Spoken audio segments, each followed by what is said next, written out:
Charger കേടായി, അതല്ലേ അമ്മ അടുത്ത് ചോദിക്കുന്നേ. ഇപ്പൊ തരാൻ പറ്റൂല, എനിക്ക് ചാർജ് ചെയ്യണം. അമ്മ ഞാൻ ആദ്യം ചെയ്തോട്ടെ, പിന്നെ അമ്മ ചെയ്തോ. ഓഹോ, കൊള്ളാം കൊച്ചു കൊള്ളാം. നിനക്കെപ്പോഴും നിന്റെ കാര്യം നടത്തണം. നീ വെറും ഒരു സെൽഫിഷ് പിഗ് ആണ്, പിഗ്. ശരി, ഞാൻ പിഗ്ഗ, പോരെ ചാർജർ താ. തരൂല, തരാൻ മനസ്സില്ല. അമ്മ എന്റെ ഫോൺ ചാകാറായി. എന്നാ കൊണ്ട് കുഴിച്ചും കൂട്. അമ്മ പ്ലീസ്. ഒരു പ്ലീസും ഇല്ല, എന്റെ ഫോണിന് ഇപ്പൊ ചാർജ് ആവശ്യം. ആരെങ്കിലും ഒരു എമർജൻസിക്ക് വിളിച്ച ഫോൺ കിട്ടില്ലെങ്കിൽ എന്ത് കഷ്ടപ്പാടാ. അമ്മ എനിക്ക് 2%, 99% ഉള്ളൂ. കുട്ടികളിയാണോ? ഇവര് 100ന് മേലെ തന്നിരുന്നെങ്കിൽ കുറച്ചുകൂടെ നിന്നേനെ.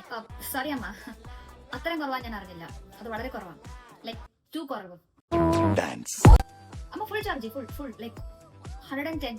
ഓക്കെ, ലൈക് അത് ഫുൾ ചാർജ് ആയി കഴിയുമ്പോൾ ആ ഫോണിന്റെ കമ്പനി അല്ലെങ്കിൽ മാനേജിംഗ് ഡയറക്ടർ സ്ക്രീനിൽ കൂടെ ഇറങ്ങി അമ്മനെ കൺഗ്രാറ്റുലേറ്റ് ചെയ്യും. ഓക്കെ, ലൈക് അതുവരെ ചാർജ്.